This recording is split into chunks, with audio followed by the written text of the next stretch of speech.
Kata Nabi SAW, فَإِنَّكَ إِذَا خَرَجْتَ مِنْ بَيْتِكَ تَعُمُّ الْبَيْتَ الْحَرَامِ. Ketahuilah kalau kau keluar dari rumahmu dan tujuanmu mendatangi Masjidil Haram, Baitul Haram, Mekah, Ka'bah ya. لَا تَضَعُ نَاقَتُكَ خُفًّا. Tungganganmu tidak meletakkan satu kakinya, wala tarfa'u, dan mengangkatnya, illa kataballahu laka bihi hasanah. Kecuali Allah akan catatkan untukmu setiap langkah hewan tungganganmu satu pahala. Kalau riwayat tadi sebelumnya, langkah kakimu juga. Jadi tunggangan sama kita sama-sama diberikan pahala. Wa maha anka khati'ah, dan juga akan menghapuskan dosamu. Wa amma raka'ataka ba'da tawafika itki raqabati min bani Ismail. Kalau kau sholat 2 rakaat di belakang maqam Ibrahim, pahalanya 2 rakaat yang cuma 2-3 menit itu sama dengan bebasin 1 budak dari anak Ismail. Alhamdulillah, tidak pernah berhenti lisan kita memuji dan memuja Allah atas segala nikmat yang dilimpahkan kepada kita, terutama nikmat Islam dan iman. Karena dengan nikmat Islam dan iman, kita jadi mengetahui siapa pencipta alam semesta ini, yaitu Allah Subhanahu wa Ta'ala, dan kita tahu apa saja isi perintah yang Ia perintahkan yang boleh kita lakukan dan apa yang tidak boleh kita langgar. Mana yang boleh kita nikmati dan mana yang tidak boleh kita nikmati. Dan ini sebuah nikmat yang sangat besar bagi seluruh kaum muslimin, karena mereka punya panduan hidup di dunia dan kesempatan dengan kebaikan-kebaikan dan kepatuhan-kepatuhan kepada Allah ini, mereka akan mendapatkan nanti balasan yang terbaik di surga di akhirat sana. Oleh karena itu ini sebuah nikmat yang harusnya kita selalu jaga, yaitu nikmat Islam dan iman. Belum lagi hal-hal yang ditambahkan dari pernak-pernik kehidupan, makanan, minuman, udara, air dan segala macam. Dan Allah Subhanahu wa Ta'ala perintahkan kita untuk menikmati dan bersyukur. Dan Allah juga memudahkan kalimat syukur dengan 2 komponen kata, yaitu Alhamdulillah. Maka jadilah orang yang selalu membasahi di dalam bibirnya dengan kalimat ini. Selanjutnya kita panjatkan salam hormat kita kepada utusan Allah Nabi besar Muhammad sallallahu alaihi wa alihi wasallam, sebagaimana Allah telah perintahkan kita untuk mengucapkan salam hormat tersebut. Dan tentu sebagai balas jasa 23 tahun dari masa hidup beliau dihabiskan untuk agama ini. 13 tahun fase Mekah semuanya dengan hinaan, cacian dan puncaknya diusir dari kampung halamannya Mekah. Dan kita tahu betapa pedihnya orang yang diusir dari kampung halaman, dan 10 tahun fase Madinah penyempurnaan agama. Sehingga akhirnya sampailah kepada kita dan bisa dijadikan sebagai panduan hidup. Pertemuan ini tentunya perdana di tempat kita ini, dan mungkin kalau kedepannya pun berlanjut, biasanya metode yang kami gunakan adalah bedah buku. Kali ini kita akan bahas tematik tentunya. Dan karena kita sangat dekat dengan bulan Zulhijjah atau tanggal 1 Zulhijjah, tidak lama lagi, kurang lebih hari Jumat, ya, insya Allah akan masuk 1 Zulhijjah. Agar kita memahami masalah kedudukan bulan Zulhijjah ini, bisa Bapak Ibu lihat dulu surah At-Taubah, surah nomor 9 di ayat 36-nya. Surah At-Taubah, surah nomor 9 di ayat 36. Saya akan bacakan ayatnya, nanti sambil dicari di aplikasi Al-Quran di handphonenya. Yang berbunyi, A'udzu billahi minasyaitonir rajim. Inna 'iddatash syuhuri 'indallahi 12 syahran fi kitabillahi yauma khalaqas samawati wal arda minha 4 hurum. Dzalika ad-dinul qayyim fala tadhlimu fihinna anfusakum wa qatilul musyrikina kaffatan kama yuqatilunakum kaffa wa'lamu annallaha ma'al muttaqin. Terjemahannya, sesungguhnya bilangan bulan pada sisi Allah adalah 12 bulan. Di sini bukan Januari sampai Desember, tapi bulan-bulan Hijriyah. Muharram bulan 1, Safar bulan 2, Rabiul Awal bulan ketiga, Rabiul Tsani bulan keempat, Jumadil Ula bulan kelima, Jumadil Tsaniyah bulan keenam, Rajab bulan ketujuh, Sya'ban bulan ke-8, Ramadan bulan ke-9, Syawal bulan ke-10, Zulqa'dah yang kita sekarang berada bulan 11, dan Zulhijjah nanti bulan ke-12-nya. Ini yang Allah bilang, sesungguhnya bilangan bulan pada sisi Allah, maksudnya yang harus setiap muslim jadikan sebagai rujukan pertanggalan mereka adalah 12 bulan. dalam ketetapan Allah, maksudnya sudah lama Allah tetapkan itu di waktu dia menciptakan langit dan bumi.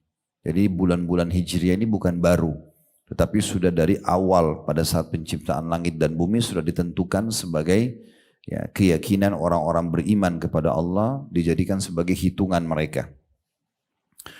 Kemudian di antaranya ada 4 bulan haram. Ya. Haram di sini bukan berarti terharamkan ya. Artinya mulia. Ya, kita kalau bilang masjid yang ada Ka'bah, masjid apa? Masjidil Haram. Bukan berarti haram tidak boleh ya ditempati sholat, tetapi haram maksudnya mulia. Ya, dia katakan masjid haram atau masjid yang mulia. Dari sini dikatakan ada 4 bulan yang haram, maksudnya yang dimuliakan. Nah, dari sini perlu Bapak Ibu saya berikan tambahan informasi. Biasanya kita ya gencar sekali mengejar ibadah di bulan Ramadan. Betul itu tidak salah. Tetapi terlalu banyak orang di antara kita belum faham ternyata masih ada bulan-bulan lain yang menyaingi Ramadan. Bahkan ada yang melebihi Ramadan. Nah itulah 4 bulan ini. 4 bulan ini adalah bulan Rajab yang terhimpit antara Jumadi dan bulan Sya'ban. Bulan ke-7 ya dari bulan Hijriah. Dan kata Nabi SAW, وَثَلَاثُ مُتَوَالِيَاتٍ, dan 3 bulan berurutan. Itu adalah Zulqa'dah yang kita sekarang ada dan kita di akhir-akhirnya. Kemudian Zulhijjah bulan depan dan bulan nomor 1 Muharram. Nah 4 bulan ini adalah bulan-bulan yang dimuliakan sekali. Makna mulia, kata para ulama tafsir, maksudnya semua amal soleh yang Bapak Ibu kerjakan di 4 bulan ini secara khusus akan dilipat gandakan pahalanya. Dan kalau melakukan dosa dilipat gandakan hukumannya. Nah itu makna mulia. Makanya di wilayah Masjidil Haram, orang kalau sholat 100.000 dibandingkan tempat lain gitu ya. Sama juga orang kalau buat dosa sana lebih berat daripada buat dosa di tempat lain. Karena memang dia dimuliakan oleh Allah subhanahu wa ta'ala. Dan tentu ini hak kausalitasnya Allah ya. Allah mau memilih dari semua planet bumi ini yang kita tinggali. Bukan di Jupiter, bukan di yang lainnya. Kemudian Allah juga muliakan di antara para tempat. Ada Mekah dan Madinah dan Masjid Al-Aqsa, Palestina. Ada juga Allah muliakan di antara hari-hari, hari Jumat dibandingkan hari yang lain. Ada bulan itu Ramadan dan 4 bulan ini dibandingkan bulan-bulan lain. Itu semua kuasa Allah. Para nabi-nabi dibandingkan manusia-manusia yang lainnya. Jibril alaihissalam di kalangan malaikat dibandingkan malaikat-malaikat lainnya. Ini semua Allah punya hak untuk memilih itu tentunya. Lalu Allah bilang, maka janganlah kamu menganiaya dirimu dalam 4 bulan itu. Ini maksudnya jangan buat dosa di 4 bulan itu. Karena nanti akan dilipat gandakan hukumannya. Dan makna lawannya ini adalah kalau gitu sibukkan dirimu dengan amal saleh di waktu itu karena akan dilipat gandakan juga balasannya. Nah, kita sekarang berada di salah satu dari 4 bulan itu, di akhir-akhirnya ya. Bahkan ada di antara 4 bulan ini yang mengalahkan Ramadan. Itulah nanti yang kita akan jelaskan bulan Zulhijjah yang sebentar lagi kita akan masuk. Ya. Bahkan 10 hari pertama bulan Zulhijjah itu dalam pendapat sebagian ulama lebih afdal daripada 10 terakhir Ramadan. Ya, jadi kita bisa bayangkan bagaimana dahsyatnya. Kalau 10 awal bulan Zulhijjah, mulai tanggal 1 nanti hari Jumat ini, 1 Zulhijjah insya Allah, tanggal 7 Juni berarti ya. Itu 10 hari ke depan sampai Idul Adha, itu mengalahkan 10 terakhir Ramadan. Padahal 10 terakhir Ramadan itu ada Lailatul Qadar, ada ibadah i'tikaf, ya. Itu luar biasa. Tetapi ternyata masih ada hari yang mengalahkan. Dan kebetulan sekali memang kita tinggal hitungan hari untuk masuk ke sana. Kalau hari ini hari Selasa, berarti 3 hari lagi kita akan masuk di apa yang akan kita bahas nanti ke depannya. Sampai sini saksi bahasan, lanjutan ayatnya, dan perangilah kaum musyrikin semuanya sebagaimana mereka memerangi kamu. Jadi kalau kalian diserang, jangan mundur, lawan orang-orang yang menyerang kalian, apalagi kalau sampai menghina agama ya. Kemudian dikatakan, dan ketahuilah bahwasanya Allah senantiasa bersama dengan orang-orang yang bertakwa. Artinya orang takwa itu orang yang patuh, orang yang patuh. Baik, kita tidak akan bahas 3 bulan yang lainnya, bulan Rajab, Zulqa'dah dan bulan Muharram. Tapi kita akan fokus ke bulan Zulhijjah. Alasannya karena itu yang terdekat sekarang dan memang karena 10 hari pertamanya lebih afdal daripada 10 terakhir Ramadan. Nanti akan saya jelaskan lebih panjang masalah itu. Baik, untuk mengetahui tentang dahsyatnya 10 awal bulan Zulhijjah ini juga bisa buka surah Al-Fajr. Coba buka surah Al-Fajr 3 ayat pertamanya. Ya, di juz 30 ya. Surah nomor 89, 3 ayat pertama. Sudah lihat? Itu pendek-pendek ayatnya. Sering juga imam-imam kita baca di masjid. Ya, mungkin juga di sini ada yang hafal insya Allah. Bunyinya saya baca 3 ayat pertama itu. Yang pertama adalah Bismillahirrahmanirrahim wal fajr. Demi waktu subuh. Di sini perhatikan wawunya. Wa itu waw sumpah dalam bahasa Arab. Namanya waw qasam. Waw qasam. Mirip dengan yang lainnya seperti wal asr. Ya, waw itu waw qasam. Allah bersumpah karena memang pentingnya informasi yang datang setelahnya. Ya. Jadi seperti misalnya wal asr demi waktu. Kan gitu. Allah sumpah maksudnya kalian harus hati-hati. Saya pun penciptanya. Saya perintahkan kalian untuk perhatikan waktu kalian. Kan gitu. Selama hidup di dunia jangan disia-siakan karena nanti akan menyesal di akhirat nanti. Kalau tidak bisa selamat masuk surga atau bahkan tidak mendapatkan derajat tinggi di surga karena malasnya beribadah dan mengisi waktunya dengan kebaikan-kebaikan. Nah, itu makna wal asr ya. Kalau di sini kan wal fajr ya. Demi waktu subuh. Nah, perhatikan alif lam yang ada setelahnya dikenal dengan alif lam mu'arraf. Alif lam yang memperkenalkan sesuatu ya. Kalau seandainya ibu-ibu sekalian alif lamnya dihapus, kan bacanya wa fajr ya. Benar nggak? Nah kalau wa fajr berarti demi subuh, tapi subuhnya nggak jelas subuh yang mana. Berarti bisa masuk subuh sepanjang tahun. Tapi alif lam ini dalam bahasa Arab, retorika bahasa Arab menunjukkan berarti dia subuh tertentu yang dimaksudkan.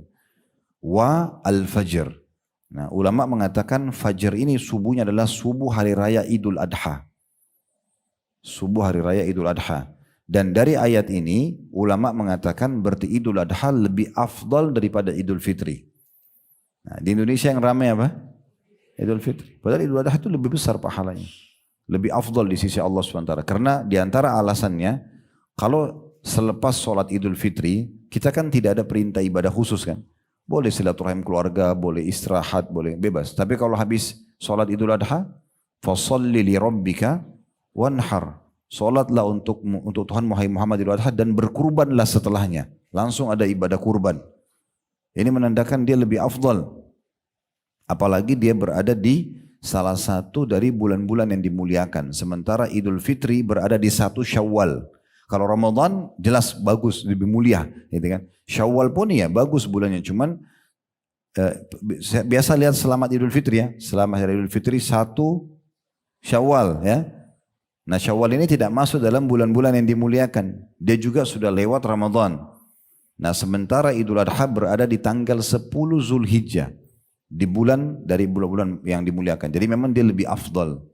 Ya, oleh karena itu harus diperhatikan baik-baik ibadah di Idul Adha itu. Ya.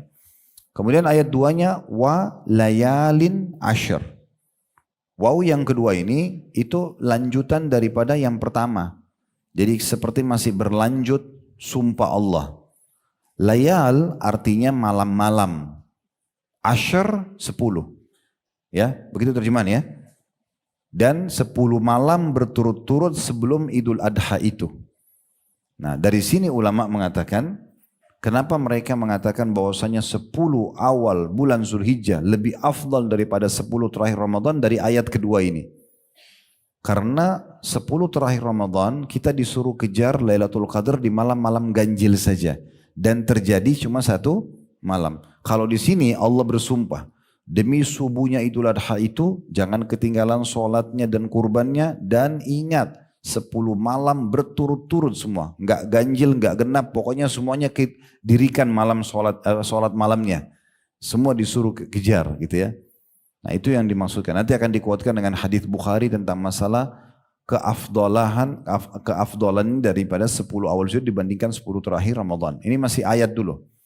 Kemudian setelahnya Allah mengatakan wasyafi'i wal watr. Asy-syafa' itu adalah hari ke-8, tanggal 8 Zulhijjah. Itu dikenal dengan hari tarwiyah. Jadi kalau ada ibu-ibu di sini yang akan pergi haji atau sudah pernah haji tidak asing dengan istilah tarwiyah. Hari tarwiyah itu tanggal 8. Itu awal sekali jemaah haji pakai ihram, mereka menuju ke Mina ya untuk hadir melaksanakan ibadah haji itu. Nanti tanggal 9 baru Arafah, nanti tanggal 9 juga baru Muzdalifah, kemudian tanggal 10 sampai tanggal 13 itu tinggal di Mina lagi. Nanti akan kita jelaskan rangkaian ibadah haji karena salah satu ibadah yang paling mulia dikerjakan di 10 awal bulan Zulhijjah ini. Baik, itu tanggal 8-nya, dan al-watr artinya hari ganjil.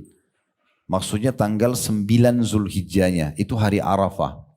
Itu adalah hari Arafah. Bagi orang yang pergi haji, ini wajib hadir di Arafah. Kata Nabi SAW, al-hajju Arafah. Haji itu Arafah.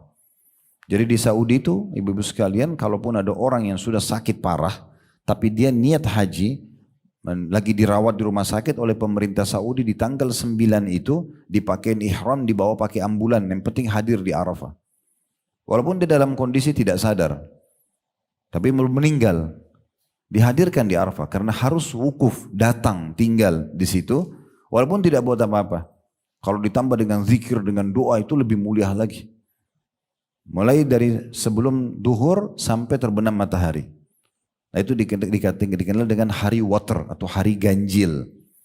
Bagi yang tidak pergi haji, di sini kalau ada yang tidak pergi haji, jangan luput untuk puasa hari itu. Biasa dikenal puasa Arafah ya. Itu yang kata Nabi SAW dalam hadis Bukhari, yukaffiru sanatal madhi wal baqiyah. Puasa satu hari Arafah, tanggal 9 Zulhijjah itu, maka akan membersihkan dosa-dosa 365 hari yang lalu, 1 tahun yang lalu dan 365 hari ke depan, atau 1 tahun ke depan. Gitu ya.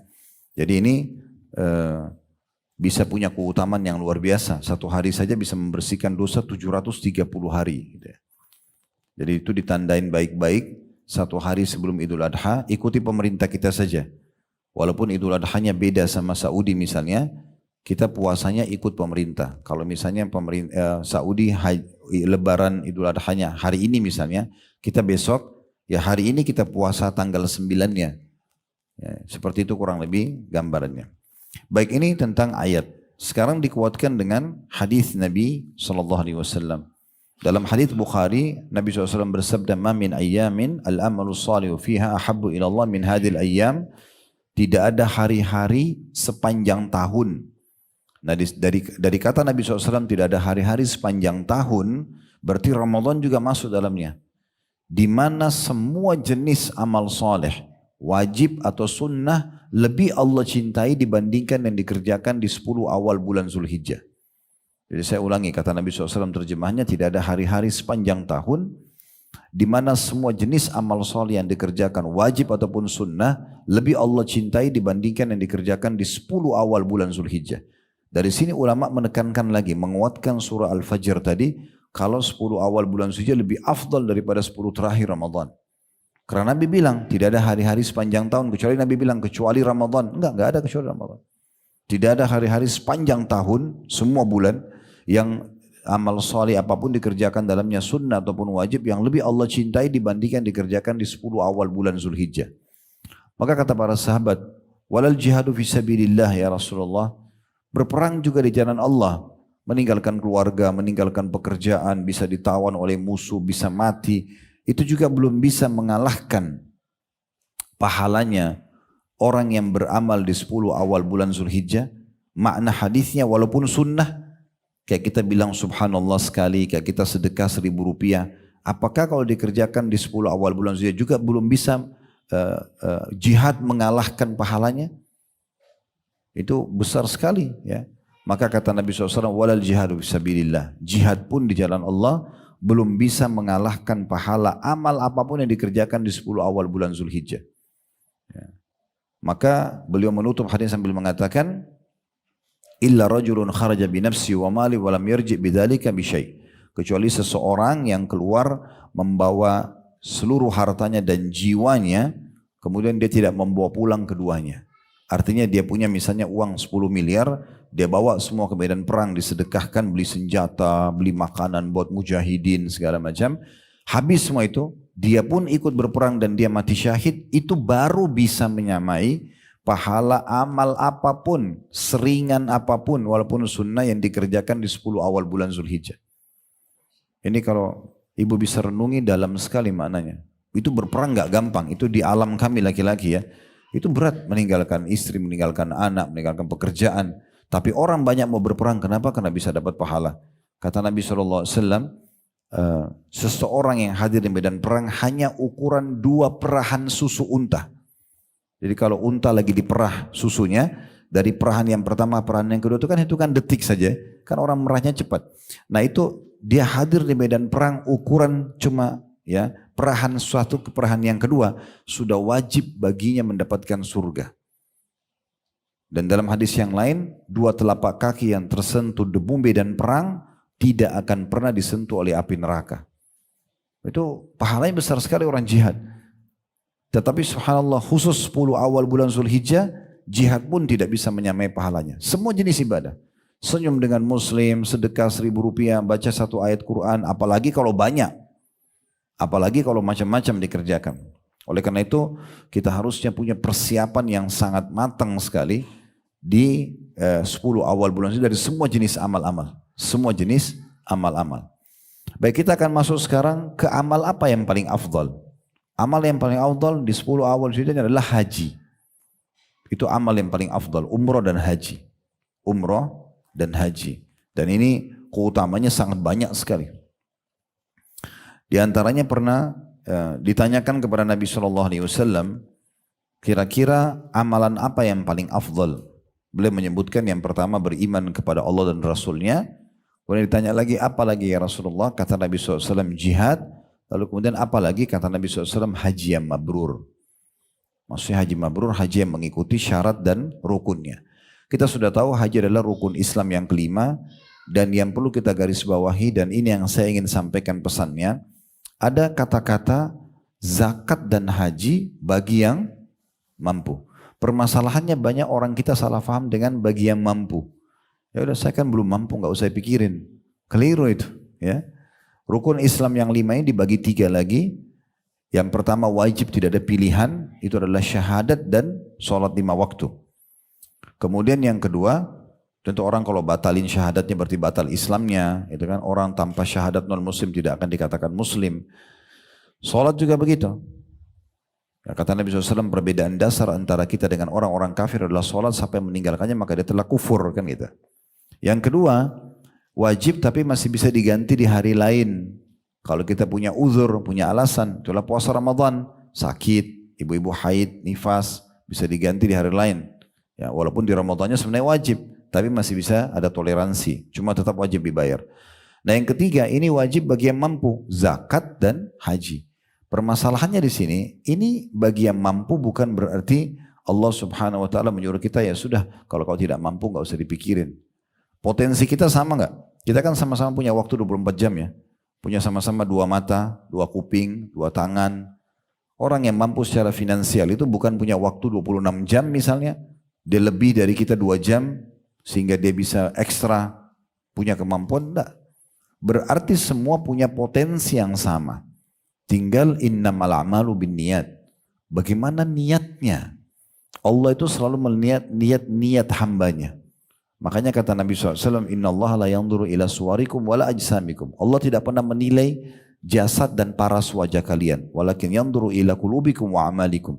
Tapi Allah akan menilai hati-hati kalian dan amal-amal kalian. Itu yang dinilai. Berapa banyak orang tidak mampu tapi bolak-balik pergi umroh dan haji. Mungkin bukan dia yang bayar. Allah datangkan seseorang yang membayarkan buat dia. Tergantung bagaimana kita merengek dan manjanya kepada Allah. Doa itu kan kita bermanja sama Allah. Minta. Ya Allah mudahkan, ya Allah mudahkan. Ya. Kalau semua orang yang sekian juta pergi haji itu adalah orang kaya, mungkin banyak sekali orang kaya kalau begitu. Yang kita lihat depan mata, di sekitar kita aja, lebih banyak orang kaya itu orang miskin. Lebih banyak orang miskin, gitu kan? Itu hampir di seluruh dunia sama. Mayoritasnya orang jadi pendapatannya pas-pasan atau memang tidak punya, tapi pergi haji. Karena mereka memang meminta kepada Allah Subhanahu wa ta'ala. Itu panggilan. Haji itu panggilan. Berapa banyak orang yang punya kemampuan tapi tidak pergi haji. Saya bolak-balik alhamdulillah setiap tahun bawa jemaah haji. Beberapa tahun yang lalu dan hampir setiap tahun kalau kami pergi haji, saya tanya, Bapak Ibu sudah pernah haji? Mayoritasnya belum haji. Mayoritas. Padahal mereka orang mampu. Orang sangat kaya raya di negeri kita ini. Setelah tua umur 60 tahun, 70 tahun baru pergi haji. Sebelumnya belum pernah haji. Subhanallah. Untung Allah masih kasih kesempatan. Ya, kalau dia meninggal, kemudian dia tidak pergi haji itu berbahaya bagi dia. Karena dia termasuk orang yang mampu ya. Dan kategori mampu ini kata ulama, mampu secara finansial, dia bisa biayai dirinya, atau dibiayai oleh orang lain. Mampu secara fisik, tidak cacat sehingga menyusahkan dirinya untuk haji, maka ini juga mampu. Gitu kan? Dia mampu. Bahkan di masa dulu orang ada pergi haji, ya mungkin di masa sekarang kita agak sulit, tapi masa dulu orang jalan kaki pergi haji. Orang menunggangi unta dan kuda gitu kan untuk mengerjakan ibadah yang mulia ini. Nah, cuma di sini yang kita tidak berikan adalah masalah haji yang mabrur ya. Haji mabrur berarti haji yang mengikuti syarat-syarat dan rukun yang benar. Oleh karena itu bagi yang akan pergi haji jangan malu untuk selalu bertanya kepada pembimbing travelnya. Tapi saya kasih gambaran haji itu 6 hari. Haji itu 6 hari. 2 hari sunnah, 4 hari wajib. 6 hari totalnya, tapi hari pertama itu dari tanggal 8 sampai tanggal 13 Zulhijjah. Tanggal 8 sama tanggal 13 ini hukumnya sunnah. Di tengah-tengah 9, 10, 11, 12 ini wajib, hari wajib.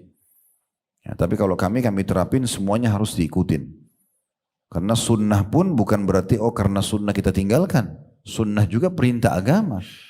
Dan itu pahalanya besar sekali. Nah, 6 hari ini dimulai tanggal 8 sudah hari tarwiyah namanya. Ya.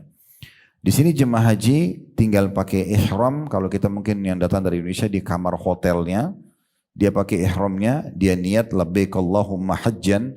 Ya Allah, aku jawab panggilanmu dengan santun untuk haji. Untuk kalau diri dia, kalau dia mau hajikan orang lain, kayak dia mau hajikan orang tuanya yang sudah meninggal misalnya, syaratnya dia harus sudah haji dulu ya.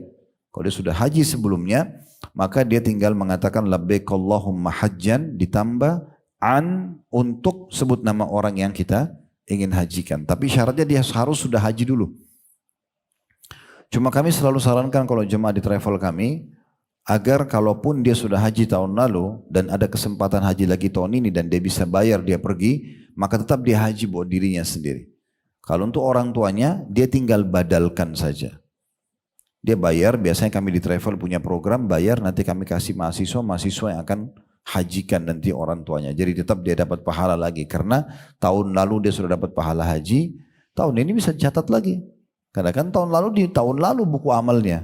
Sekarang kita butuh.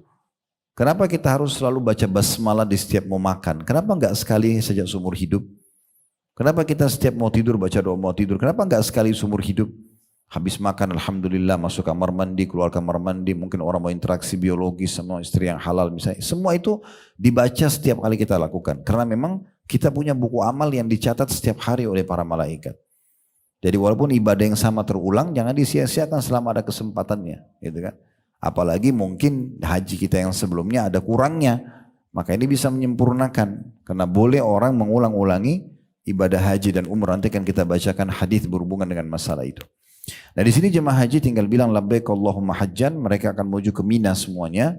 Saya melihat ini mayoritas jemaah tidak masuk di Mina pada saat itu. Itu sayang sekali.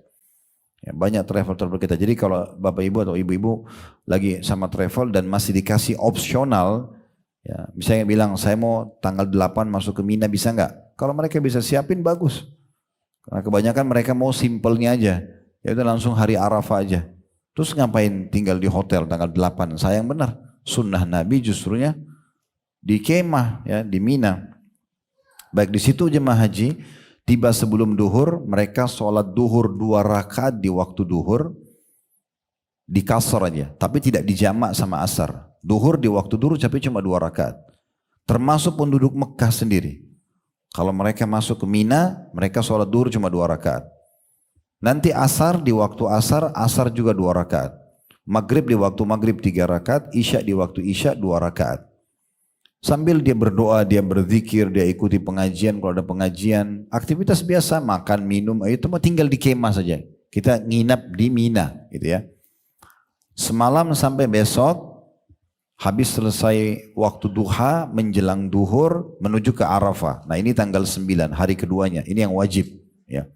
Semua jemaah haji wajib hadir di Arafah karena kata Nabi SAW, Al-Hajju Arafah. Dan ini hari yang sangat mulia sekali. Ya, karena kata Nabi SAW dalam sebuah hadis, tidak ada hari-hari yang paling banyak Allah hapuskan nama hamba-hamba yang dari neraka dibandingkan di hari Arafah. Di hari Arafah. Dan juga kata Nabi SAW dalam hadis yang lain, sesungguhnya di hari Arafah Allah itu turun ke langit bumi. Bagaimana kita imani apa adanya, kemudian membanggakan di depan para malaikatnya hamba-hambanya yang hadir di Arafah. Seraya mengatakan, lihatlah hamba-hambaku ini datang dalam kondisi berdebu. Ya. Walaupun nanti kita di sana di kemah ada AC segala macam, tapi panas cuacanya. Nah debu-debu yang ada pun itu dinilai oleh Allah SWT berdebu. Dan mereka berharap rahmatku. Maka saksikanlah wahai para malaikat, kalau seandainya dosa-dosa mereka sebanyak jumlah pasir di muka bumi, dan juga sebanyak tetesan air hujan atau sebanyak buih di lautan, aku sudah maafkan. Lalu kata Allah SWT dalam hadis yang sahih, berbubarlah kalian wahai hamba-hambaku, ini khusus yang hadir di Arafah, bubarlah kalian dari sini dalam kondisi diampuni dosa-dosa kalian dan juga orang-orang yang kalian berikan syafaat, orang yang didoakan. Nah, makanya wajar orang kalau mau haji bilang doakan saya ya, misalnya itu sangat baik. Karena memang mereka mustajab doa. Ya, mereka mustajab doa. Itu jemaah haji di Arafah nanti sholatnya agak berbeda sedikit. Di sini dijamak sama qasar. Duhur asar di waktu duhur 2 rakaat. Dijamak, di qasar, dipangkas. Dari 4 menjadi 2 dan ditakdim, dimajukan di waktu duhur. Setelah itu nanti duduk berdoa, ya, beribadah kepada Allah terutama selepas asar. Terutama selepas asar. Nabi SAW dikatakan dalam riwayat yang sahih, beliau di hari Arafah selepas asar keluar dari kemah dan mengangkat tangannya ke langit sampai putih ketiaknya kelihatan dan berdoa SAW sampai terbenam matahari. Ya, jadi kalau lagi haji jangan terlalu banyak sibuk dengan makan dan minum terus gitu ya. Ngobrol, ngomong kosong, sayang sekali. Hari Arafah itu hari emas luar biasa. Harusnya sibuk dengarin pengajiannya. Boleh, bukan tidak boleh istirahat, ngantuk tidur sebentar. Tapi kalau masuk Arafah, terus kemudian sholat duhur asar, makan, habis itu ngobrol, tidur, bangunnya sudah mau maghrib, hilang semua peluang emasnya ini. Sayang sekali. Di situ memang harusnya capek. Hari Arafah itu hari capek. Kita capek beribadah. Maksimalin. Nah makanya Nabi SAW di malam harinya, di tanggal 9 itu ke Muzdalifah. Lokasi yang ketiga. Tadi tanggal 8 Mina, kemudian tanggal 9 siang sampai maghrib Arafah, malamnya itu Muzdalifah. Di Muzdalifah ini Nabi istirahat. Di situ tempatnya waktunya istirahat. Di Muzdalifah ini Nabi SAW sholat maghrib, isya di jamak, ya, kemudian isyanya saja di qasar, jadi 2 rakaat, maghrib tetap 3, ditakhirkan, diterlambatkan di waktu isya. Baru Nabi SAW makan malam dan beliau istirahat, tidur di Muzdalifah itu. Kemudian setelah itu, walaupun memang biasanya travel itu buka tebar tikar ya, karena di Muzdalifah atau di bus tidak ada disiapin kemah secara khusus karena Muzdalifah tidak sebesar lokasi-lokasi yang lain ya. Kami pun biasa jemaah istirahat di bus kadang-kadang, kalau ada dapat tempat kita bukain tikar untuk bisa istirahat di situ. Nah ini sunnahnya itu tidur atau istirahat sampai, tentu kalau mau sholat malam boleh, tapi kalau orang istirahat sampai azan subuh. Selepas sholat subuh di Muzdalifah, barulah tanggal 10 Zulhijjah, hari raya Idul Adha atau hari Nahar, itu jemaah haji menuju ke Jumroh. Ya. Melontar Aqabah namanya. Jadi Jumroh itu titik lempar ada 3. Ada Sugro, ada Wusta, ada Aqabah atau Kubro. Kecil, sedang, besar ya. Nah di hari tanggal 10 itu mereka hanya melempar yang besar saja. 7 butir batu kecil. Ya. Kemudian setelah itu baru tawaf ifadah, tawaf wajibnya haji. Tawaf dan sa'i, putar Ka'bah 7 kali sama sa'i, dan juga menyembelih hewan. Nah kalau 3 ini sudah dilakukan di hari itu, maka sudah boleh tahallul, cukur rambut, buka baju ihram, dan semua sudah halal. Ya. Kalau misalnya ada jemaah haji hanya jumrah saja hari itu, ya, atau berkurban saja hari itu, walaupun ini harus diselesaikan hari itu ya kalau jumrah. Kalau tawaf ifadah sama kurban itu boleh ditakhirkan sampai tanggal 13 sampai hari terakhir. Cuma kalau misalnya dia cuma jumrah, dia boleh cukur rambut tapi belum boleh interaksi suami istri. Kalau dia kerjakan 3-3-nya di hari itu, maka baru boleh semuanya halal termasuk hubungan suami istrinya. Setelah selesai hari Raya Idul Adha, kalau dikerjakan tadi berkurban, tawaf ifadah dan sa'inya serta jumrah, maka cukur rambut pakai baju biasa. Nah itu tinggal di Mina. Mulai tanggal 10 itu Idul Adha, tinggal di Mina tapi sudah pakai baju biasa, bukan ihram lagi. Sampai tanggal 13. Kalau tanggal 10 tadi kita kerjakan 3 perbuatan itu ya. Tanggal 11, 12 dan 13 dikenal dengan hari tasyrik. Nah hari tasyrik ini jemaah haji kerjanya itu jumroh saja. Jumroh. Hari tanggal 11 pergi ke tempat jumroh tapi melontarnya kecil 7 butir, sedang 7 butir dan yang besar 7 butir. Pulang ke kemah, istirahat lagi, ibadah segala macam, ikuti pengajian, mungkin apa program travelnya, zikir, baca Al-Quran dan segala macam. Nanti tanggal 12 sama, tanggal 13 sama. Nah, sebagian travel mereka hanya ambil wajibnya. Tanggal 12 mereka sudah keluar dari Mina. Ini biasa dikenal dengan nafar awal, ya, nafar awal. Saya cuma sarankan kalau memang travel ibu-ibu sekalian yang sedang dipakai jasanya mengizinkan untuk ibu tinggal sampai tanggal 13, maka tinggal saja. Walaupun tidak banyak orang, gitu kan. Tidak banyak orang. Biasanya tanggal 13 pengalaman kami itu sudah banyak yang keluar. Mereka mau buru-buru selesaikan hajinya. Padahal Allah bilang dalam Al-Quran, limanittaqa. Ya, itu akan lebih baik bagi orang yang bertakwa. Tinggal sampai tanggal 13. Nah kalau mau keluar di tanggal 12, usahakan keluar dari Mina sebelum terbenam matahari. Karena kalau sudah terbenam matahari berarti dia tetap harus lanjut sampai tanggal 13. Tetap kami sarankan tinggal sampai tanggal 13. Ya. Nah inilah rangkaian ibadah haji ringkasnya ya. Biasanya memang kalau manasik ini butuh 1 jam 2 jam untuk menjelaskan tata caranya segala macam. Tapi saya kasih ringkasnya. Saya yakin semua travel nanti akan ada manasiknya insya Allah. Saya tidak tahu manasiknya berapa kali dan kapan. Kalau kami minus 1 dari hari H kami buat manasik supaya jemaah masih ingat. Kayak nanti kami berangkat hari Jumat insya Allah pagi Kamisnya kita manasik. Jadi di situ seharian deh dari pagi sampai maghrib semuanya kita selesaikan tata caranya dan segala macam rincian lebih jauh masalah itu. Baik inilah puncak ibadah yang terbaik dikerjakan di 10 awal bulan Zulhijjah yaitu ibadah haji. Nah supaya hajinya mabrur yang kata Nabi SAW wal haji mabrur laisa lahu jazaa illal jannah dan haji yang mabrur tidak ada balasannya kecuali surga, kita harus mengikuti syarat-syarat dan rukunnya. Nah, di antaranya selain tadi tata cara yang sudah kami sampaikan juga dianjurkan agar tidak boleh rafath dan tidak boleh fusuk. Apa itu rafath, apa itu fusuk? Kata Nabi SAW, man hajja falam yarfuth. Siapa yang haji tidak rafath. Walam yafsuk, tidak fusuk. Raja qayyum waladatu ummu. Maka dia akan pulang dari haji seperti baru dilahirkan oleh ibunya. Bonusnya bersih dari dosa semua. Tapi syaratnya dua ini dipenuhi. Rafath itu kata ulama adalah semua tutur kata, lisan atau tulisan yang mengarah kepada hubungan biologis suami istri. Suami istri aja nggak boleh ucapin kata-kata yang mengarah ke sana sementara mereka pakai ihram. Tadi saya bilang itu kapan boleh? Setelah selesai di Idul Adha mereka kerjakan 3 hal.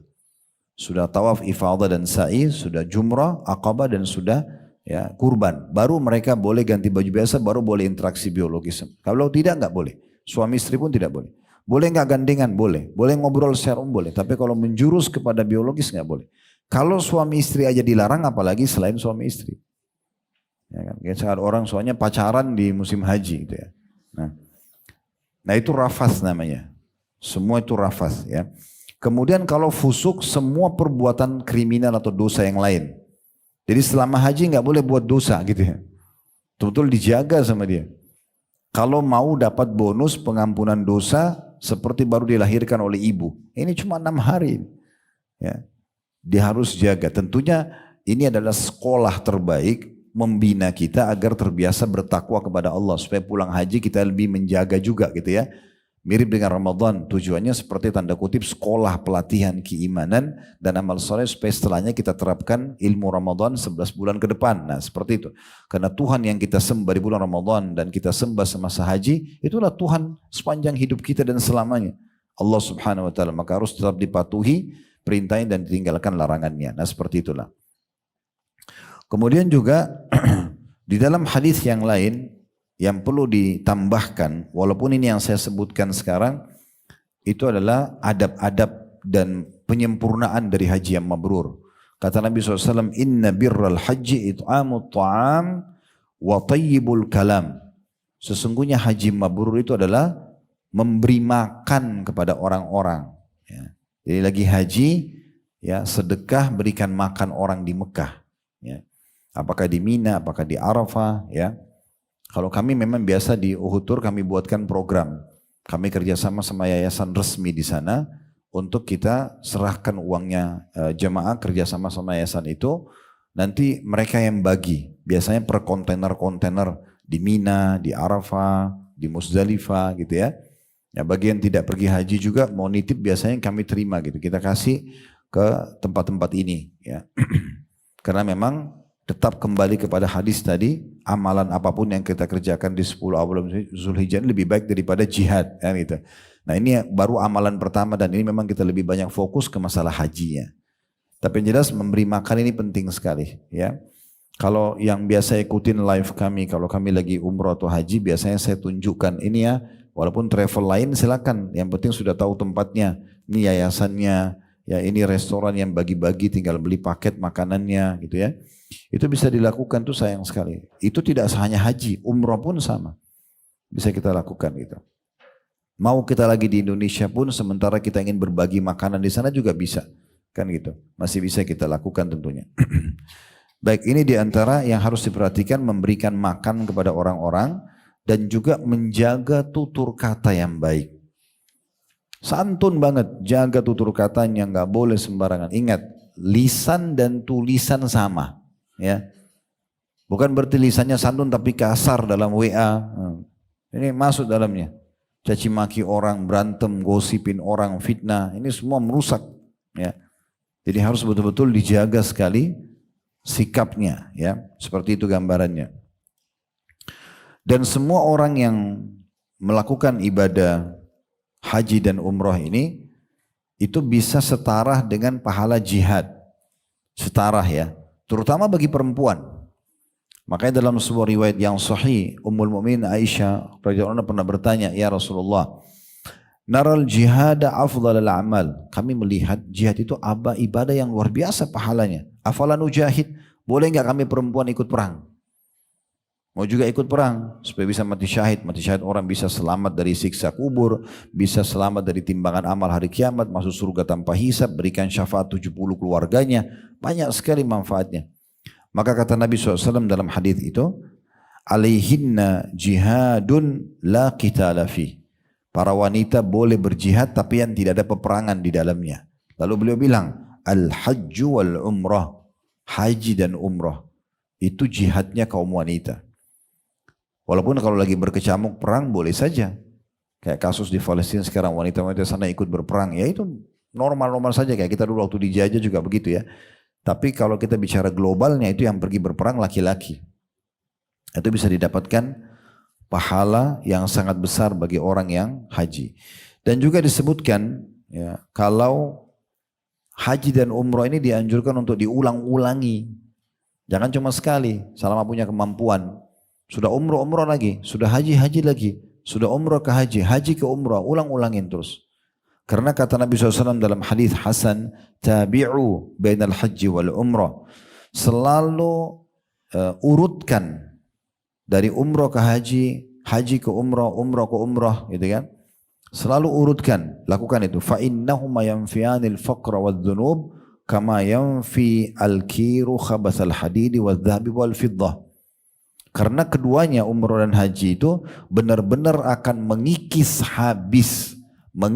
habis kefakiran, kesusahan hidup dan juga dosa-dosa sebagaimana pandai besi membersihkan kotoran dari besi, emas dan perak. Nah, lihat bagaimana kalau besi berkarat dibawa ke tukang besi, mereka pakai api kan itu ya. Biasanya pakai untuk bersihkan karatnya.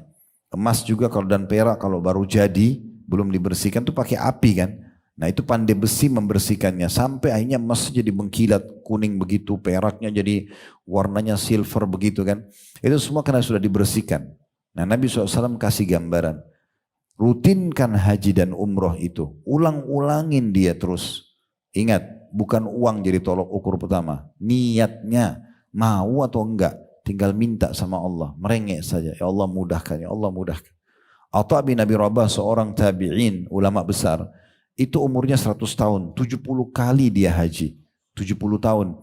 Bukan orang kaya, tapi selalu minta sama Allah dimudahkan, Allah mudahkan. Seorang salafus saleh dulu juga dikatakan, dia haji setiap tahun pasti selalu ada di lokasi haji. Dan dia mengatakan karena setiap kali habis haji saya selalu berdoa, ya Allah jangan engkau jadikan ini adalah waktu terakhirku di musim haji ini. Maka Allah kasih tahun depan lagi begitu terus. Terakhir waktu dia mau meninggal, dia mengatakan, orang ini bilang, saya malu minta sama Allah karena sudah sekian puluh tahun saya haji terus. Waktu dia tidak berdoa lagi, di saat itulah dia meninggal dunia, wafat itu. Dia berdoa. Uang itu nomor kesekian. Yang penting orang mau dulu. Tadi saya kasih contoh, banyak orang punya uang gak pergi haji. Apalagi di masa-masa muda dia masih sehat. Harusnya itu dibutuhkan karena haji ini banyak aktivitasnya, jalan, melempar, tawaf, sa'i. Itu aktivitasnya butuh energi. Justru harusnya di masa-masa muda itu. Walaupun kalau dia tidak sempat di masa muda, di masa tua juga tetap pergi haji. Karena itu tetap kewajiban kalau dia punya kemampuan. Ya, seperti itu. Jadi Nabi SAW berikan gambaran luar biasa. Rutinkan haji dan umrah karena keduanya akan menghilangkan kemiskinan. Dan dosa sebagaimana pandai besi membersihkan kotoran dari besi, emas dan perak. Walaysa lil hajjatil mabrurati thawabun ilal jannah. Dan haji mabrur tidak ada balasannya kecuali surga. Selanjutnya semua langkah kaki kita yang kita lakukan dari mulai ibu pergi ke travel mendaftar, ikut manasiknya, kemudian ke bandara. Mungkin kalau masa dulu kakinya unta. Kalau sekarang kan roda kendaraan, roda mobil, baling-baling pesawat, itu semua dinilai oleh Allah Subhanahu wa taala sebagai pahala. Ya, dalam sebuah hadis ya, yang sahih kata Nabi SAW, fa inna laka minal ajri idza amamtal baital atika alla tarfa qadama aw tada'aha anta wa dabbatuka illa kutibat laka hasana wa rufi'at laka darajah. Ketahuilah setiap kalau kamu niat kata Nabi SAW untuk mendatangi Baitullah Ka'bah, maka setiap kedua langkah kakimu, yang satu ditaruh, yang satu diangkat, kanan misalnya pijak di bumi, yang kiri diangkat. Begitu juga kiri pada saat dipijak di bumi, kanan diangkat, semua itu. Dan juga hewan tungganganmu. Masa dulu orang pakai unta sama kuda. Kalau kita sekarang tadi saya bilang roda, mobil, baling-baling pesawat, semua. Kecuali akan dicatatkan per satu langkahnya satu pahala dan diangkat satu derajat. Dalam riwayat lain akan diampuni satu dosa. Nah ini keutamaan yang sangat besar berkumpul dalam haji itu. Begitu juga orang-orang yang pergi haji ini, doa mereka mustajab. Tadi sudah saya singgung sedikit, tapi hadisnya adalah kata Nabi SAW, al-hujjaju wal-ummar wafdullah. Para jemaah haji dan para jemaah umrah adalah tamunya Allah, delegasinya Allah. Da'ahum fa'ajabu. Allah mengundang mereka, mereka datang. Maka wasa'alu fa'atahum. Karena itu pada saat mereka berdoa, diijabah. Allah terima, Allah kasih mereka. Jadi itu mustajab doa. Selain memang karena musafir, juga karena sedang melaksanakan ibadah yang mulia ini tentunya. Ya. Jadi banyak sekali keutamaan-keutamaannya. Dan kita tutup di poin ini tentang masalah haji. dengan hadis Nabi SAW. Pernah ada satu sahabat dari orang Ansar Madinah bertanya, ya Rasulullah, ya, saya datang untuk bertanya, kata Nabi SAW, kau mau saya jelaskan pertanyaanmu sebelum kau bertanya? Artinya Nabi mau bilang, saya udah tahu apa yang kau mau tanya nih. Mau nggak saya sampaikan sebagai bentuk mukjizat dari Allah? Atau nanti kamu yang tanya baru saya jawab? Karena orang ini penasaran mengatakan, ya Rasulullah, jelaskan aja kepada saya kalau gitu. Saya ingin tahu nih, apakah anda tahu pertanyaan saya? Maka Nabi SAW mulai menjelaskan. Mengatakan, Ji'tani tas'aluni. Kamu datang karena ingin bertanya kepadaku, an makhrajika min baitika ta'ummul baital haram wa ma laka fi. Pada saat kau keluar dari rumah menuju ke Baitul Haram untuk umrah atau haji, ya, itu apa yang kamu dapatkan? Wa an rak'ataika ba'da tawafi wa ma laka fi. Dan juga tentang 2 rakaat yang kamu kerjakan di belakang maqam Ibrahim setelah tawaf. Semua orang yang tawaf tahu, setelah 7 kali tawaf dia sholat sunnah di belakang maqam Ibrahim. Rakaat pertama baca Al-Fatihah sama Al-Kafirun, rakaat kedua Al-Fatihah sama Al-Ikhlas. Ini 2 menit 3 menit saja. Kata Nabi SAW, kau juga mau tanya, selain kamu datang ke Baitullah dapat apa?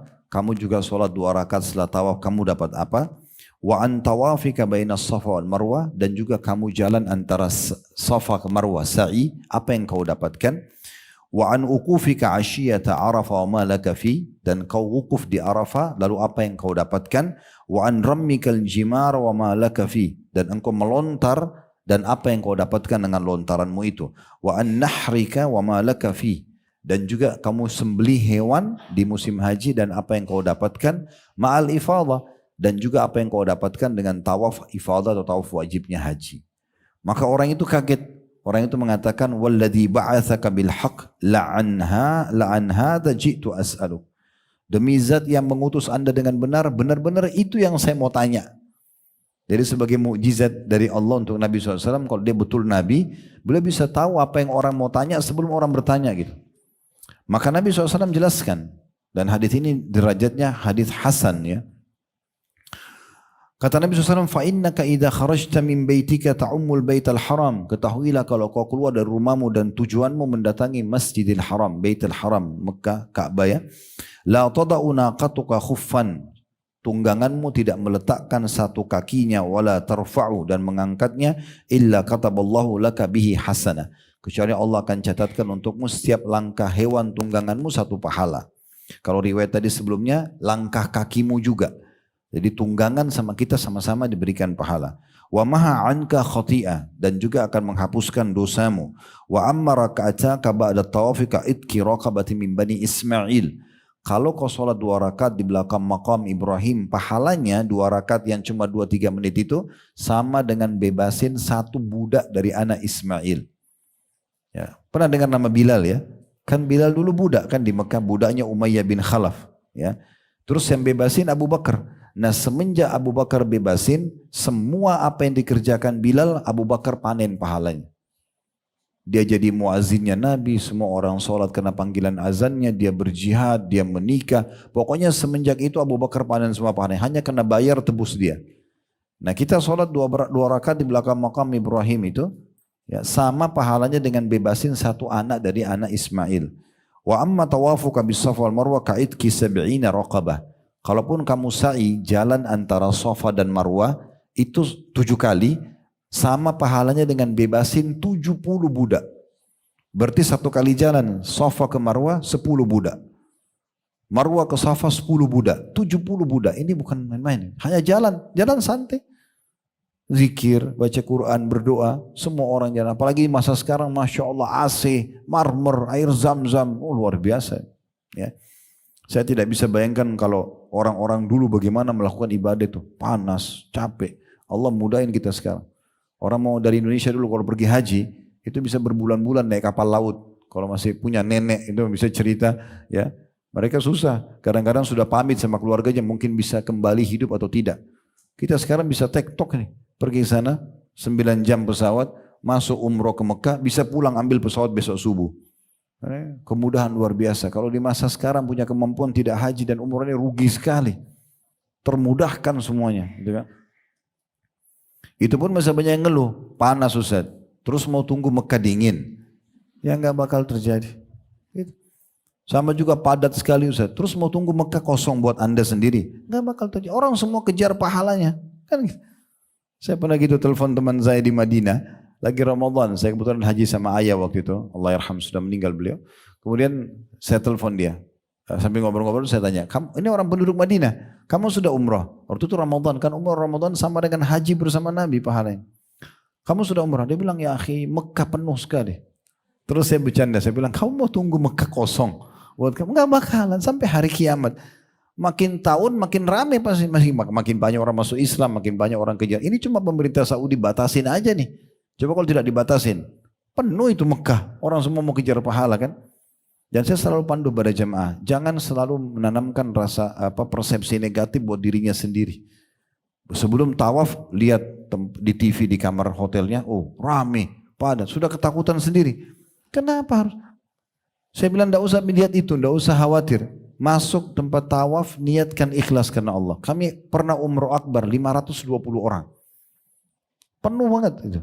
Begitu kami turun, Ustaz gimana nanti masuk? Di mana saya ingatkan, Bapak Ibu ikhlaskan niat. Nikmati setiap langkahnya. Lisannya selalu berdoa. Sibuk dengan itu. Tidak usah lihat, oh ini orang Afrika, ini orang bule. Tidak usah. Tidak usah lihat sana. Sibuk zikir aja doa. Nikmati. Begitu kami masuk, subhanallah mudah aja. Padahal lagi penuh-penuhnya tempat tawaf. Tergantung niatnya. Dan kalau sudah sangka buruk sama Allah, kayaknya saya nggak bisa, kayaknya saya begini. Sudah seperti niatnya. Allah kasih. Kan gitu. Itu selanjutnya. Jadi lalu kata Nabi SAW, wa amma wuqufuka asyata Arafah, adapun kamu wukuf di Arafah, kepada sahabat yang tanya tadi ya, kita kembali ke riwayat ini. Fa inna Allah yahbitu ila samai dunya fayubahi bikumul malaika. Maka Allah saat itu turun ke langit bumi di Arafah. Bagaimana caranya kita tidak tahu. Kita imani apa adanya gitu ya.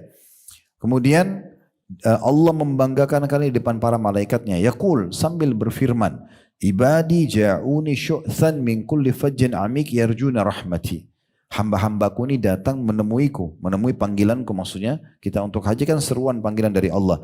Dalam kondisi mereka berdebu, datang dari seluruh penjuru bumi ini, hanya untuk mengharapkan rahmatku. Falau kana dzunubukum ka'ada dirramal. Ketahuilah wahai hamba-hambaku, ini disebutkan bagi orang yang hadir di Arafah. Ya. Kalau dosa kalian sebanyak jumlah pasir di muka bumi, au kaqatril matar, atau seperti tetesan air hujan, au kazabadil bahr lagafartuha, atau seperti buih di lautan. Pernah lihat buih karena air asin ya, ada busa-busa putih, banyak sekali itu di lautan. Nah sebaiknya itu pun lagafartuha, saya akan bersihkan. Afidu ibadi magfuran lakum waliman syafa'tum lahu.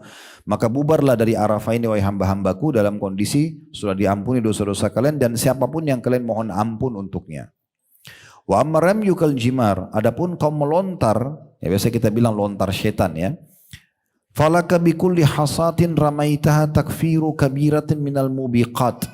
Maka setiap satu biji batu kerikilnya itu membersihkan satu dosa besar. Ini luar biasa nih. Batu kerikil kecil, cuma bismillah saja lempar, itu satunya gugurin satu dosa besar yang membinasakan. Berarti 7 butir, 7 dosa besar. Hanya lontar. Itu jalan santai. Lempar saja. Cuma butuh keikhlasan. Gitu kan. Begitu mudahnya Allah berikan kita balasan pahala dengan ibadah yang ringan. Itu hari pertama tadi, hari Raya Idul Adha, Jumrah Aqabah 7 butir. Besoknya hari Tasyrik 11, 12, 13 itu lontarnya 3 titik. Jadi 21 per harinya. Kecil, jumrah kecil ya. Ini cuma istilah saja. Tiangnya sama saja ukurannya. Jangan ibu bayangkan oh jumrah sughra itu kecil berarti. Tidak, tiangnya besar. Leluasa kita melontar ya, sangat luas.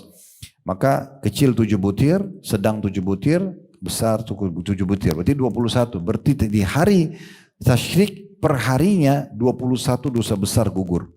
Kali 3 hari. 63 dosa besar dimaafkan plus 1 hari 64 dosa besar ya, diampuni hanya dengan jumrah saja. Lalu kata Nabi SAW, wa amma nahruka famadkhurun laka inda rabbik. Adapun sembelihan yang kamu sembelih maka sudah pasti akan menjadi aset yang kau panen pahala pada hari kiamat. Wa amma hilakuka ra'sak. Adapun engkau mentahallul, mencukur rambut. Falaka bikulli sya'ratin halaktaha hasanatun wa tumha anka biha khati'ah. maka setiap helai rambutmu itu akan dicatatkan satu pahala karena gunting untuk Allah, gitu kan? Dan dihapuskan satu dosa. Satu rambutnya dicatat satu pahala dan diampuni satu dosa. Wa amma tawafuka bil baiti ba'da dzalik. Adapun tawafmu, maksudnya tawaf wajib haji, tawaf ifadah, fa innaka tatufu wala dzambalak. Maka engkau pada saat selesai tawaf, maka sudah tidak punya dosa lagi sama sekali. Ya'ti malakun hatta yada'a yadayhi baina katifaik. Allah akan datangkan malaikat yang memegang pundakmu. Bagaimana kita tidak tahu? Kita imani apa adanya. Fayaqul, sambil mengatakan kepadamu, i'mal fima tastaqbil. Sekarang mulailah beramal untuk masa depan, sisa umurmu saja. Faqad ghufira laka ma madha. Karena sudah yang lalu-lalu sudah dimaafkan semuanya. Sudah dimaafkan. Nah, ini keutamaan haji. Dan ini kalau kita mau bahas berjam-jam ya. Bab haji itu luas sekali. Di manasik pun kadang-kadang cuma dibahas sebagian. Nanti akan ada praktek di lapangan. Tapi ini adalah ibadah yang paling afdal yang dikerjakan di 10 awal bulan Zulhijjah. Ya.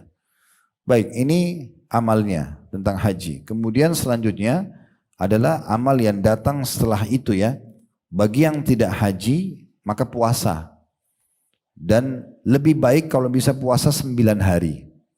Tanggal 1 sampai tanggal 9 Zulhijjah. Ya, itu yang kita kerjakan puasanya. 1 sampai tanggal 9. Ya, kita 9 hari berturut-turut puasa sunnah. Kalau nggak bisa, coba usahakan berapa hari saja yang kita mampu. Kalau nggak bisa, jangan kehilangan tanggal 9-nya, yang hari Arafah. Ya. Dan ini ada solusi yang sangat baik buat ibu-ibu, karena fatwa ulama boleh meminum penunda haid. Lagi haji dan umrah supaya tidak terganggu tawaf, dan lagi Ramadan supaya tidak punya utang Ramadan. Nanti haidnya habis Idul Fitri aja. Nah sama juga hari Arafah ini. Jangan kena alasan saya haid. Sudah ada fatwa sekarang boleh minum penunda haid, kalau masih haid tentunya, supaya bisa puasa Arafah. Sayang sekali setahun sekali. Dan kata Nabi SAW, puasa hari Arafah membersihkan dosa-dosa setahun yang lalu dan setahun yang akan datang. Nah ini ibadah yang kedua. Puasa. Kenapa puasa dijadikan ibadah yang nomor 2 oleh para ulama? Karena ada hadis Bukhari yang berbunyi, ya sesungguhnya kata Allah Azza wa Jalla, semua amal ibadah anak Adam sudah ditentukan kadar pahalanya kecuali puasa, karena dia milikku, aku akan balas secara langsung. Dia meninggalkan makanan, minuman dan syahwatnya karena aku. Dan orang yang puasa memiliki 2 kegembiraan pada saat dia sedang buka puasa karena hilang dahaganya, dan pada saat nanti bertemu dengan Tuhannya. Nah seperti itulah ya ibadah puasa. Kemudian yang ketiga sholat malam. Karena Allah berfirman tadi dalam surah Al-Fajr, walayalin ashr, dan 10 malam berturut-turut kejar sebelum subuh Idul Adha. Jadi setiap malam tahajud. Ya. Tapi beda dengan tarawih. Kalau tarawih kan dikerjakan habis ba'da isya. Nah kalau ini di malam harinya. Sholat tahajud. Dan alhamdulillah selama Ramadan kita sudah dilatih terbiasa bangun makan sahur. Harusnya sudah terbiasa bangun di waktu-waktu itu. Kalaupun misalnya sekarang sudah luput dari bulan Syawal sampai Zulqa'dah kemarin habis lebaran kita sudah lalai, udah nggak sholat malam, nanti harus pakai ya alarmnya untuk bangunin sholat. Ini malam-malam mulia sekali, lebih afdal dari jihad sholat malamnya. 10 malam berturut-turut. Yang keempat, sholat Idul Adhanya. Walaupun ibu lagi berhalangan, Nabi SAW itu kalau Idul Fitri Idul Adha tetap menyuruh semua muslimin keluar. Laki-laki, perempuan, anak-anak. Perempuan berhalangan pun tetap datang dengan tujuan meramaikan dan juga mendengar khutbah Id. Mendengar khutbah Id. Jadi keluar sholat. Ya. Selanjutnya yang kelima adalah berkurban. Ya. Dan kurban ini sangat dianjurkan tentunya ya. Boleh memilih satu dari 3 jenis hewan. Unta, sapi ataupun kambing atau domba. Nah, tetapi Nabi SAW memang pernah menyembelih domba, 2 jantan domba bertanduk dan juga pernah menyembelih unta. Nah, karena di Mekah jarang bisa dikatakan tidak ada sapi ya di sana, maka memang tidak disembelih sapi, tapi boleh. Khusus unta sama sapi boleh partisipasi sampai 7 orang, boleh partisipasi bukan keharusan. Ini saya perlu jelaskan karena ada satu ibu, salah satu pimpinan pengajian kami pernah transfer uang ke kami karena kami ada program menyebarkan daging kurban di yayasan kami. Mungkin tadi ada teman-teman yayasan sudah jelaskan sedikit programnya. Yang jelas beliau bilang, Ustadz ini buat saya, buat suami saya sama 2 anak saya. nanti Ustadz sebentar ya, saya cari dulu 3 orang lagi. Padahal uangnya sudah cukup 1 ekor. Saya tanya, kenapa ibu harus cari 3 orang? Kan harus 7 orang Ustadz. Enggak. Kalau ibu bisa sendiri 1 sapi, ibu sendiri. Supaya pahalanya lebih sempurna. Jangan harus 7 orang. Itu cuman solusi. Kalau orang tidak mampu, dia bisa keroyokin. Jadi 1 sapi bisa 1 orang, bisa 2 orang, bisa 3 orang, maksimal 7 orang. Nah, gitu. Selama mampu sendiri, kenapa enggak sendiri? Nabi SAW menyembeli 2 ekor domba jantan, beliau pernah menyembeli beberapa ekor unta, gitu kan? Jadi boleh kalau ibu punya kemampuan, sembeli sebanyak mungkin. 100 ekor domba, 200 ekor domba, kalau mampu kenapa enggak? Walaupun saya pribadi cenderung dengan domba sama kambing ya, karena alasannya waktu Nabi Ismail tidak jadi disembeli oleh Nabi Ibrahim diganti dengan apa? Dengan domba, kan gitu. Ada juga pendapat yang mengatakan lebih afdal sapi sama unta karena lebih besar. Itu perselisih pendapat ulama. Tapi saya pribadi cenderung dengan domba sama kambing. Karena memang Nabi SAW sendiri dalam hadis Bukhari menyembeli 2 domba jantan. Disebutkan ciri-cirinya bertanduk. Terus warna kulitnya putih dan bagian mata dan keempat kakinya ada bulu hitamnya. Disebutkan detail tentang ciri itu. Dan tentu tidak boleh cacat ya. Hewan tersebut ya. Oleh karena itu harus betul-betul diperhatikan. Para sahabat itu membeli hewan kurban mereka 6 bulan. 6 bulan sebelum Idul Adha. Mereka sudah beli, mereka gemukin supaya nanti kalau disembeli untuk Allah dalam kondisi sempurna. Ya, selama mampu beli saja, biar mahal, gak usah peduli. Allah berfirman dalam surah Saba, surah nomor 34 ayat 39, wa ma anfaqtum min syai'in fahuwa yukhlifu. Apapun yang kalian infakkan di jalan Allah, pasti Allah akan ganti. Ya, mirip juga dengan haji sama umroh ya. Tadi lupa saya singgung itu. Ada hadis yang Nabi SAW jelaskan dalam hadis sahih. Atau hadis sanadnya Hasan tepatnya. Yang Nabi SAW sebutkan kepada Aisyah radhiyallahu anha. Itu hadis sahih, maaf. Ya. Ya, kata Nabi SAW, inna ajruki fi umratuki ala qadri nafakatuki. Sesungguhnya pahala yang kau dapatkan hai Aisyah dalam umrah yang kau kerjakan sesuai dengan besarnya uang yang kamu keluarkan. Dalam riwayat lain juga energi yang kamu keluarkan. Jadi nggak usah khawatir bayar travel ya. Kalau mampu yang bagus bayar yang bagus. Kenapa susah-susah? Mampu bisnis kelas pakai bisnis kelas. Waktu juga Allah akan ganti kan gitu. Kenapa harus perhitungan? Kadang-kadang ada orang sangat mampu cari travel yang paling murah walaupun transitnya sampai 3 kali. Nggak masalah. Ini cuma istilah dari saya. Kadang-kadang kan cuma 2 kali transit, tapi menyusahin diri kenapa? Dia mampu bayar tiket yang direct, selisihnya cuma 1 juta 2 juta. Dia mampu sebenarnya, tapi dia nggak mau. Kenapa? Dia mampu bayar hotel yang berhadapan langsung dengan Masjidil Haram, turun tinggal sholat. Enggak, sengaja bayar lebih murah walaupun jauh. Akhirnya keluar sholat duhur, balik lagi nanggung sudah mau asar. Belum dia makan siang. Mau balik lagi maghrib sudah capek. Ini kenapa nggak yang bagus saja sekalian? Allah akan ganti. Ini hadis sahih ya.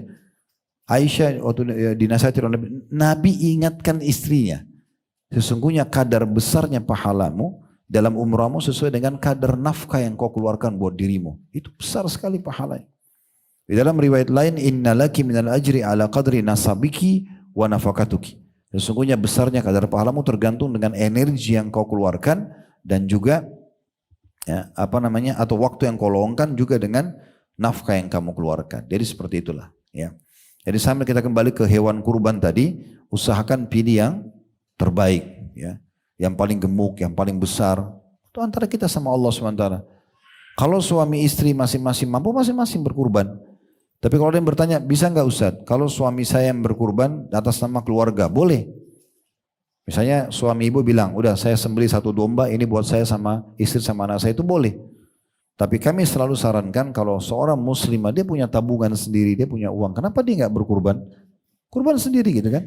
Antara dia dengan Tuhannya Allah Subhanahu Wa Taala. Itu penting sekali untuk dilakukan. Dan di 4 hari ini kita tidak boleh puasa. Idul Adha sama 3 hari hari tasyrik. Ini memang hari makan. Kita dianjurkan makan hewan kurban kita. Memang kita hari makan di situ ya. Makanya dianjurkan untuk tidak puasa. Bahkan tidak boleh orang puasa di saat itu. Memang 4 hari ini kita disuruh makan hewan kurban kita. Sisanya semua amal-amal yang lain. Di antaranya mungkin yang kita masukkan yang ke-6 sedekah. Ya. Perbanyak sedekah yang terbaik. Karena ini lebih afdal daripada jihad.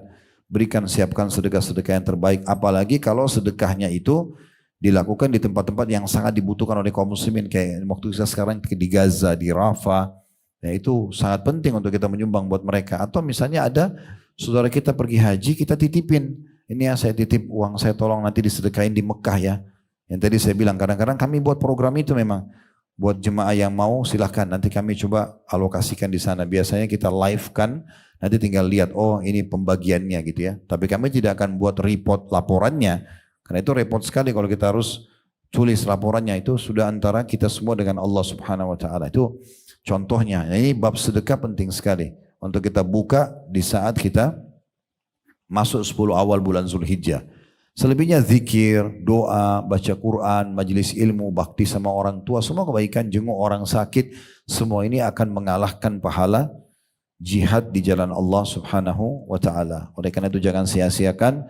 Hari-hari emas kita akan datang sebentar lagi. Semoga Allah panjangkan umur kita di atas ketaatan dan keimanan dan terus tersibukkan dengan amal saleh. Termasuk jangan lupa gunakan maksimal waktu itu untuk taubat kepada Allah Subhanahu wa taala dari dosa-dosa, karena taubat juga bagian daripada ibadah kepada Allah Subhanahu wa taala. Allahu a'lam. Baik, itu saya Bapak Ibu sekalian, semoga apa yang kita bahas hari ini bermanfaat buat kita semua, dan semoga semua yang hadir offline ataupun online, baik live ataupun siaran ulang, nanti dipenuhi hajat-hajatnya oleh Allah Subhanahu wa taala, diampuni dosa-dosanya, diangkat derajatnya, serta juga semoga Allah menyatukan kita semua di surga Firdaus ya tanpa hisab, mana disatukan dalam majlis ilmu yang mulia ini. Semoga Allah jaga selalu persatuan, kesatuan dan kemerdekaan negeri kita. Allah berikan petunjuk para pemimpin menjalankan tugas dan amanah dengan baik, dan juga menjadikan kita masyarakat yang selalu gotong royong dengan pemerintah dalam hal-hal yang tidak melanggar perintah agama. Dan semoga Allah tolong saudara-saudara kita dimanapun yang sedang tertindas, terutama di hari-hari sekarang di Gaza dan Rafah dan Palestina secara umum, di Syria, di Yaman, di Irak, di Myanmar. Semoga Allah ikhlaskan niat mereka, terima para syuhada mereka, mulakan Islam di tangan mereka dan tangan kita semua, dan semoga Allah ikut sertakan kita bersama mereka di pahala, baik dengan doa, dengan harta, juga dengan jiwa kita, dan semoga